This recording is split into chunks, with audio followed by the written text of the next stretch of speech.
రమేష్ బాబు గారు నమస్కారం సార్.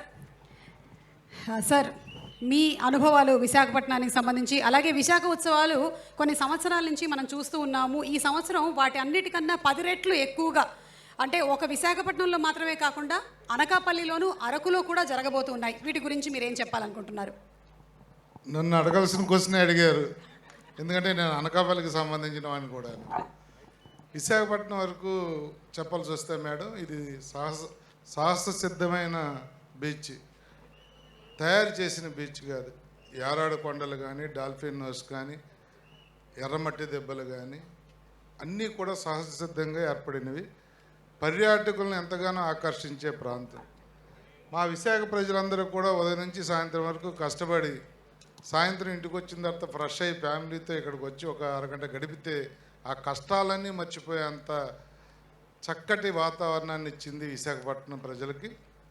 మరి దానికి గౌరవ ముఖ్యమంత్రి నారా చంద్రబాబు నాయుడు గారు ఎప్పుడు ముఖ్యమంత్రి అయినా దానికి మరింత శోభన తెస్తూ అనేక రకాలుగా ఈ బీచ్ రోడ్డును కానీ ఈ ప్రాంతాలను కానీ అభివృద్ధి చేశారు.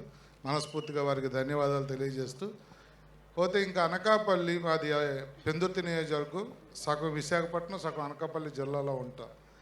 రేపు జరగబోయే కార్యక్రమాలు అక్కడ కూడా బీచ్లో, ముత్యాలంపాలెం బీచ్ అని చెప్పి మా బీచ్లో ఇలాంటి కార్యక్రమాలే పెడతా ఉన్నాం. కానీ నేను విశాఖపట్నంతో పోటీ పడదాం అనుకుంటున్నాను. ఇక్కడ కన్నా బాగా చేసి, మొదటిసారి అనకాపల్లి ఉత్సవం చేస్తున్నప్పుడు ఇక్కడ కన్నా బాగా అనకాపల్లిలో జరిగింది అనిపించుకున్నట్టుగా చేయాలని చెప్పి ప్రయత్నిస్తా ఉన్నా. ఇక్కడ ఉన్న ప్రజలు కానీ, ఇక్కడ ఉన్న నాయకులు కానీ మీ ద్వారా, ఈ వేదిక ద్వారా స్వాగతం పలుకుతా ఉన్నాం. 29వ రోజు 4 గంటలకు అక్కడ ప్రారంభం అవుతా ఉంది. ఆ రోజు అందరూ కూడా అక్కడికి కూడా వచ్చి మేము చేసే కార్యక్రమాలు కూడా చూసి ఆశీర్వదించాలని కోరుతా ఉన్నాం. Thank you sir, thank you so much.